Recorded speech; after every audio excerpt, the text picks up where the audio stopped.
দেশ গড়তে জুলাই পদযাত্রা কর্মসূচির অংশ হিসেবে আজ নেত্রকোনায় জাতীয় নাগরিক পার্টি এনসিপির পদযাত্রা অনুষ্ঠিত হবে।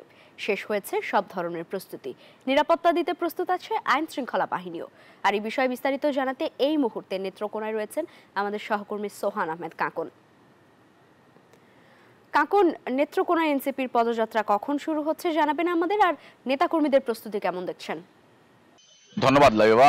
আসলে আপনি যেমনটি জানাচ্ছিলেন যে আসলে আজকে এনসিপির পদযাত্রা কর্মসূচির যে চলছে মাসব্যাপী, সেই মাসব্যাপীর ২৭তম দিনে আজকে নেত্রকোনাতে ৫৪তম জেলা হিসেবে নেত্রকোনাতে এই পদযাত্রা কর্মসূচি অনুষ্ঠিত হতে যাচ্ছে।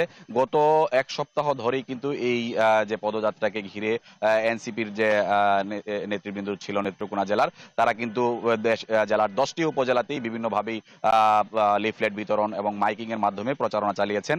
আজকে সকাল ১০টায় এই এনসিপির পদযাত্রাটি অনুষ্ঠিত হওয়ার কথা রয়েছে। আমি এই মুহূর্তে আছি এই যেখান থেকে আসলে পদযাত্রাটি অনুষ্ঠিত হবে, নেত্রকোনা পৌর শহরের যে কালেক্টরেট মাঠ, সেই কালেক্টরেট মাঠে এখন পর্যন্ত আমরা দেখতে পেয়েছি যে বিপুল সংখ্যক আইন শৃঙ্খলা বাহিনীর সদস্যরা কিন্তু আসলে অবস্থান করছেন বিভিন্ন পয়েন্টে পয়েন্টে। নেত্রকোনার পৌর শহরের যে বিভিন্ন মোড়গুলো রয়েছে, সবগুলো মোড়েই আমরা দেখতে পেয়েছি যে আসলে অতিরিক্ত আইন শৃঙ্খলা বাহিনীর সদস্যদেরকে আসলে মোতায়েন রাখা হয়েছে। পুলিশ সুপারের বা পুলিশের তথ্য অনুযায়ী কিন্তু আসলে আমরা জানতে পেরেছি প্রায় ৫ শতাধিক আইন শৃঙ্খলা বাহিনীর সদস্যরা কিন্তু আসলে সাদা পোশাকে এবং পোশাক পরিহিত সবাই কিন্তু আসলে এখানে অবস্থান করবেন। এবং ইতিমধ্যেই আমরা জানতে পেরেছি যে যারা আসলে এনসিপির কেন্দ্রীয় নেতৃবৃন্দ রয়েছেন, তারা ইতিমধ্যেই নেত্রকোনাতে অবস্থান করছেন এবং সার্কিট হাউস থেকে তারা কিছুক্ষণের মধ্যেই নেত্রকোনার এই যে কালেক্টরেট মাঠ, সেই মাঠে এসে উপস্থিত হবেন এবং এখান থেকেই পদযাত্রা নিয়ে কিন্তু আসলে নেত্রকোনা পৌর শহরের যে প্রধান প্রধান সড়কগুলো রয়েছে, ছোট বাজার, মাছ বাজার, তেরি বাজার সহ বিভিন্ন